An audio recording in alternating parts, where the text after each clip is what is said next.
I've been thinking about an idea for a while now. It all started when I had a long discussion with one of my father's friends maybe a year ago. We talked about many topics, but there's one that I still remember quite vividly. It was about pacifism and the fact that he advocated complete nonviolence. He said something like, "I don't understand why some people consider violence as a medium that we should entertain." And I understand that for many people, such a stance is laudable, maybe even virtuous, but it sounded very bizarre to my ear. There's a sentence from one of my favorite movies, Cloud Atlas, that immediately came to mind. It's "the weak are meat and the strong do eat."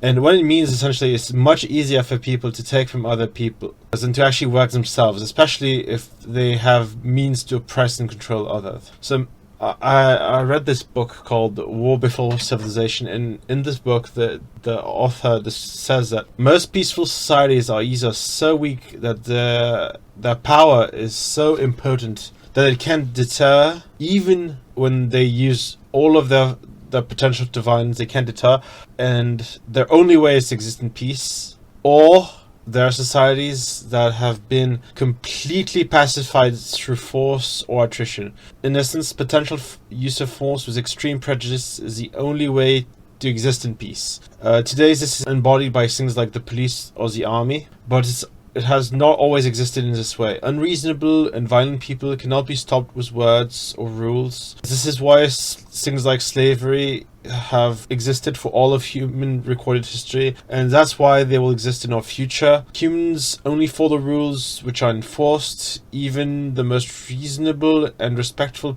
person disregards a myriad of them. Often there are tons of immoral and distasteful rules and laws that are disregarded by people, and I think I've come to the conclusion that pacifism means that the enforcement of rules and the potential violence which is required to do so is done by somebody else. It's essentially is a very hypocritical answer to a very complex problem. In other words, existence entails a certain amount of violence. Some people get to eat and others do not. And some people do not mind if they're the only ones to eat, especially if there are violent, crazy people. And some people would not mind slavery or worse forms of exploitation if they are not inflicted upon them.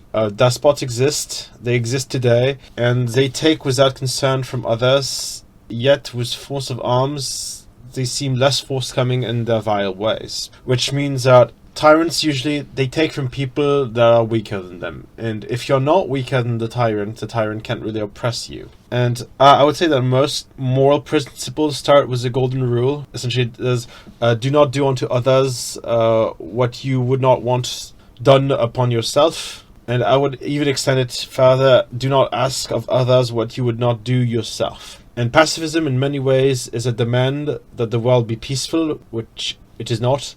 And that unreasonable, violent, and dangerous people be kept at bay by nebulous others, so that pacifists be spared the moral conundrum and qualms that go with violence. And there's something that I always keep in mind, is that when the barbarians reached the gates of Rome, and the Romans had grown too weak and cowardly to fight them off, the Romans paid them off, and they left for a time, but very soon they came back for more, and each time they were stronger and the Romans were weaker. And eventually the Romans opened the doors and it was over. And this would have been impossible if the Romans had kept their martial values. If their will to fight for what was theirs still existed, they would have probably fought on it and kept what was theirs, at least for a while longer. And the moral of this is, if you want property, freedom, justice, and even peace, it must be enforced, preferably with the least violence as possible. But enforcement always requires the potential of a certain use of force. Failure to conduct such policy leads to social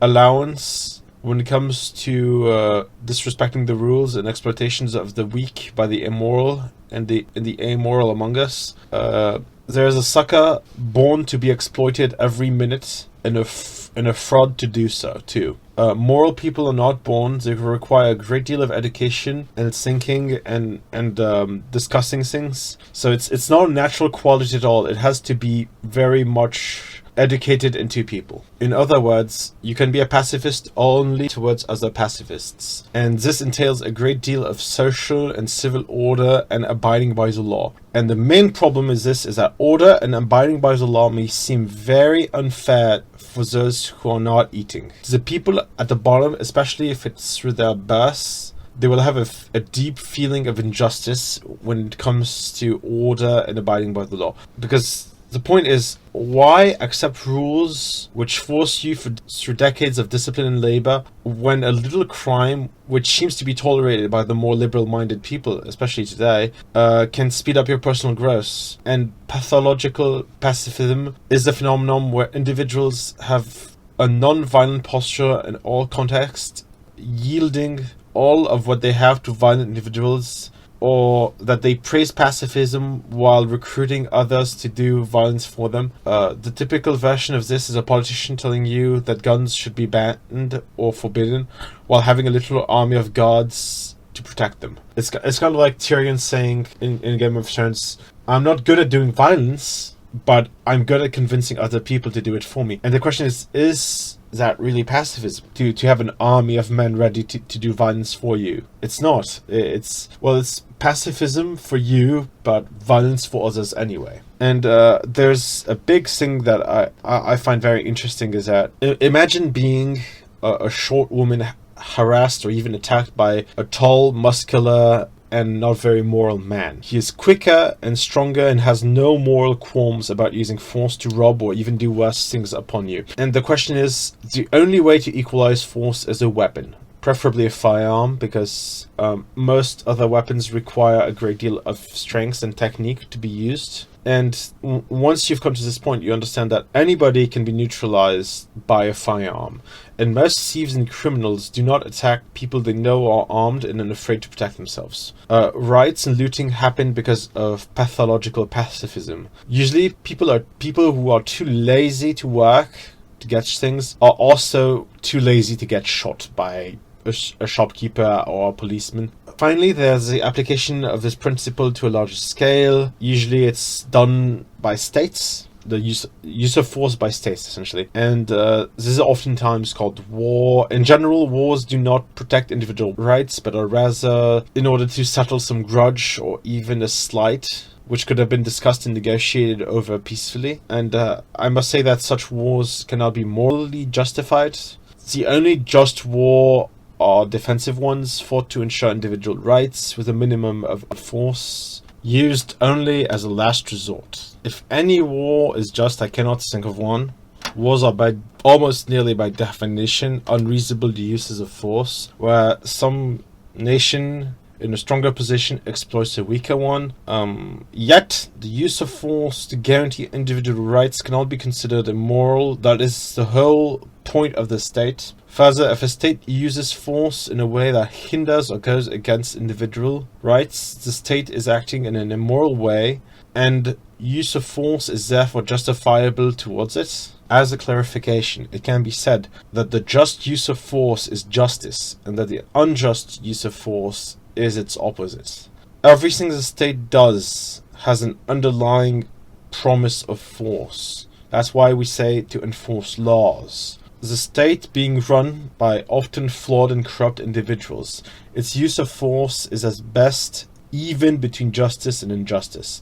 Most often, it destroys any chance of justice through enforcement of bad rules, corrupt laws, and inept procedures. Ironically, some modern states are the most just that have ever existed. This is another reason why you should strive to keep and to be autonomous as possible when it comes to the use of force, because it just avoids you interacting with the state, which is very powerful and that uses force quite casually and not in a very productive and safe way.